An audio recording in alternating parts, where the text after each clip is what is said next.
Okay, think we stopped in the first lecture. We stopped in here. Let's continue from here. So again, we are continuing the decomposition process. The anaerobic decomposition is basically fermentation of organic matter is considered to be a two-step process. In the first step, complex organic compounds are fermented in low molecular weight fatty acid, and the second step, organic acids are converted to methane. Then carbon dioxide serves as the electron acceptor in this case. The major end products of these decompositions are carbon dioxide, methane, and water. As I mentioned, it could be even the additional end product could be ammonia, hydrogen sulfide, and mercaptan. So these are the one additional one. So this table gives the overview of like all three processes like aerobic, anoxic, and anaerobic process. These are the substrate, what kind of materials coming here. These are the one basically the end products, what it happens and what kind of end product it does. Most of the cases carbon dioxide and water, carbon dioxide and water, carbon dioxide and water, right? And here is the community carbon dioxide, water, and carbon dioxide and water. But in this case, if you consider that, so it could be hydrogen sulfide, methane, carbon dioxide, alcohol, organic acid, and a lot of cases mercaptans and other things. So that's why anaerobic process it smells, but the other non-aerobic process, aerobic process, or anoxic decomposition process, I don't think it smells that bad. So then we'll discuss the population dynamics. What is the main reason for that? Bacterial growth is very important for our wastewater treatment purpose because we need a lot of bacteria to do the job in there. So the following list summarizes the major requirements that must be satisfied. A terminal electron acceptor, as we mentioned, it could be oxygen, carbon dioxide, nitrate, or it could be something else like organic and inorganic. Macronutrients. A is carbon to build the cells, nitrogen to build the cells, phosphorus for ATP, energy carrier, and DNA. These are the one required for that. Then micronutrients, trace elements, and vitamins are required by some bacteria. Appropriate environment. In the appropriate environment requires moisture, temperature, and pH. It has to be a proper pH range to like say what is called the to work environment. So here is the population dynamics it shows. Initially start from here, whatever the number here. It looks like first 10 hours it's not growing anymore. Then it's growing a little bit. So it's growing a little bit, looks like 5 hours, right? So this phase is called accelerated growth phase. And the first phase is the lag phase. And then from 15 hours and onward, it grows up to that point. This part is called log growth phase. Then it's lied down a little bit, but stable down a little bit. It's called stationary phase. Then it goes down is death phase or decay phase. So our main purpose is we don't want to be here. So we don't want to be here. We don't want to be here. We want to be here, right? But although you do want to be here, but we have to take care of this part because there is no way to avoid that. So let's see. So these are the growth pattern that happens.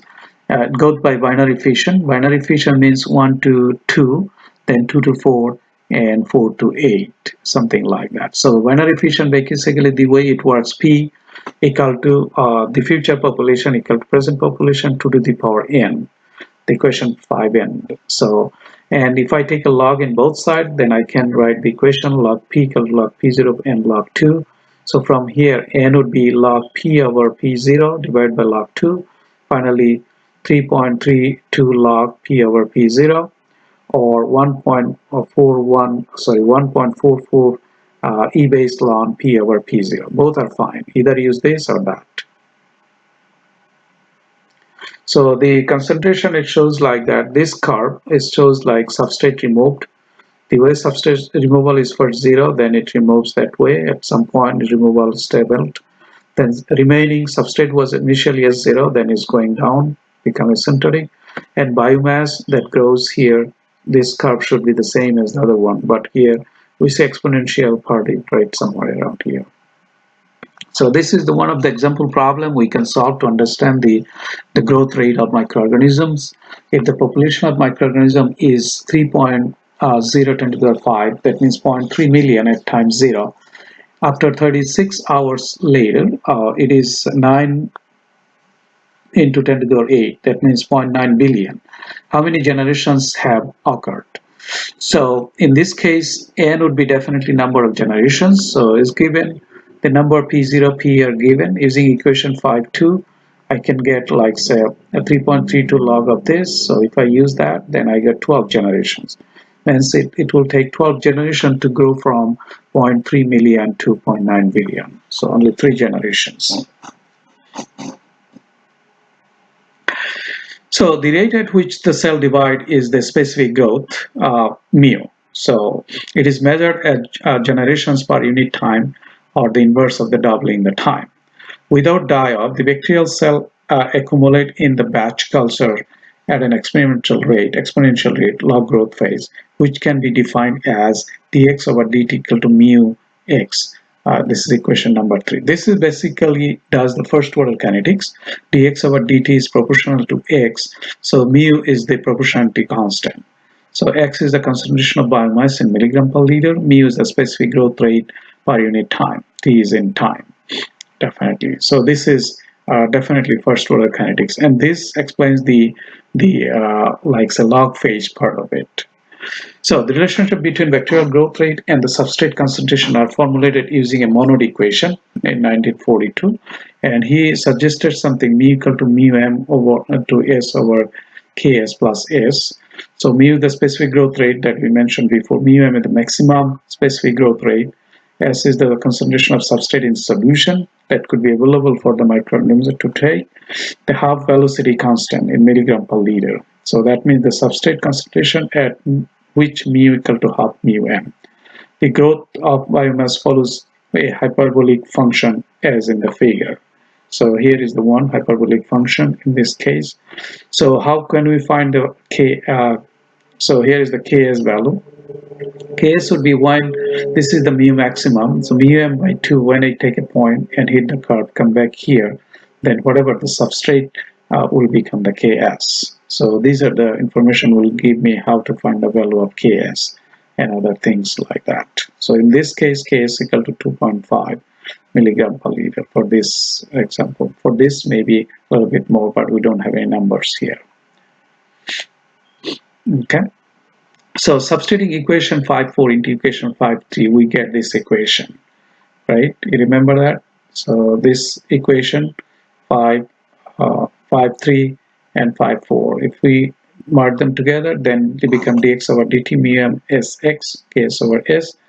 So equation 5a assumes only growth of microorganism and does not take into account the natural die-off that I showed you the curve, right? It is generally assumed that the health or decay of biomass is the first order expression. So in this case, first order expression, meaning dx over dt equal to this minus k dx. Why it is minus? Because of it's decreasing, right? It's decreasing. So from topic 3, you know that how the kinetics work, right? Negative sign means it's decreasing with the time, and positive means it's increasing with the time, exponential order. So where kd is the endogenous decay rate, the rate at which the microorganisms are dying. So if all of the food in the system were converted to biomass, the rate of food utilization ds over dt would equal to the rate of biomass production. So because of the inefficiency of the conversion process, the rate of food utilization would be greater than the rate of biomass production. So negative ds over dt equal to 1 over y dx over dt. So this is microorganism, this is the substrate. So microorganism increase, substrate will be decreasing. And their proportional constant is 1 over y. So that's the relationship. Negative sign came from because it will be decreasing. Y is the decimal fraction of food mass converted to biomass equal to yield coefficient times milligram of biomass divided by milligram of food utilized. So this is the value of y. So 1 over y, whatever it becomes. So we'll get the values from table, from literature and other areas. So combine equation 5.3, 5.4 and 5.6. We get a ds over dt equal to 1 over y mu m s x divided by ks plus s. So this equation 5.5 and the 5.7 are the fundamental part of the development of the design equations for wastewater treatment processes. So these are the equations we'll be using for the purpose of, like say, creating more design equations for water and wastewater using the mass balance equation. So how we'll be using the mass balance equation? So these are in milligram per liter, right? These are mass per unit volume. So milligram per liter, especially ds, x, mu m, all of those are. So milligram per liter per unit time, because we have a time. Now, in order to get the volume, the mass, what do we have to do? We have to multiply with the volume. And if we take a similar time frame, what is coming in, what is going out, the same time frame, then we can multiply with the time to come up with the mass. So from the fluid mechanics background, we know the mass flow rate, right? Mass flow rate can be equal. If we keep the same time, then the mass balance equation can be written there. So we'll be using those to come up with some kind of equation to use those in the problem solution, especially in the design. So the characteristics of domestic wastewater, basically it will be fresh, aerobic, and domestic wastewater have the odor of kerosene and freshly turned earth. So temperature is around 10 to 20. Aged septic sewage, it will be smelling like hydrogen sulfide and mercaptans. It is black in color. Temperature is same as this. And chemical characteristics are determined by a few things. BOD5, from topic 3, topic 4, what is BOD5, right? BOD5, BOD, and other things. So basically, they will be the one will be considering as a part of the characteristics. Amount of oxygen used by microorganism to degrade organic in 5 days, 5 BOD. COD, amount of oxygen required by equivalent to organic matter that can be oxidized by a strong chemical oxidizing agent, potassium dichromate, in acidic environment. So COD is greater than or equal to BOD as more compounds can be oxidized chemically than can be oxidized biologically. And BOD5 does not equal to ultimate BOD. So that's why the COD is something like that. But it could be equal. Total gel nitrogen is a measure of the total organic and ammonia nitrogen in the wastewater. So this would be another parameter. Now some of the parameters, so BOD5, COD, TKN as oxygen as nitrogen. Weak is 100, 250 days, medium is 200, 500, strong is 300, 1080. So these are the indication of like the quantity of the different parameters and how we can designate those as a strong, weak, or medium type of waste. So industrial waste, basically to characterize industrial waste, we have to understand that EPA has a group the pollutants of 3 categories. It's conventional, non-conventional, and priority pollutants. So conventional pollutants, BOD, suspended solid, oil and grease, and pH. These are the conventional one. Non-conventional, ammonia as nitrogen, chromium, COD, BOD7 ratio, fluoride, manganese, nitrate, organic nitrogen, pesticide active ingredients, total phenols, total phosphorus, total organic carbon, TOC. These are non-conventional. Example of industrial wastewater concentration for BOD5 and suspended solid. Here at the type of industry, excuse me, ammunition, fermentations, slaughterhouse, kettle, pulp and paper, craft, and tannery. So BOD, you see BOD here is too high, right? 7,000, and this one is 2,500, 4,500, 300. Suspended solid can go up to 20,000 milligram per liter for that. So these are the one shows the characteristics of industrial wastewater. In this case, other than showing the BOD, we should probably say the COD, but these are mostly biological parameters, so that's why we are showing BOD, not the COD. So wastewater treatment standards. Treatment standard basically depends on the permit, NPTES permit that we learned before. The Public Law Congress required that industry do secondary treatment before discharging wastewater into natural water bodies. EPA established a definition of secondary treatment based on 3 wastewater characteristics. One is BOD5, suspended solid, and pH. Here is the monthly concentration is 30, 30, and this 6 to 9 and 25. And average weekly is 45, 45, and 40. Why they are allowing more here? Because if you go every week 45, then you are not meeting that. But 1 week 45, other week 30, maybe 20, then probably you'll be meeting that. So that's how we can explain this table. So in PL 92-500, also EPA directed that to establish a permit system called the National Pollutant Discharge Elimination System, (NPDES) permit. Under NPDES program, all facilities that discharge pollutant from any point source into the waters to the US are required to obtain NPDES permit. So I think the NPDES permit requirement here, and we discussed those in topic 4, right? So water pollution and control areas, a lot of it. So we are going to stop here, and we'll start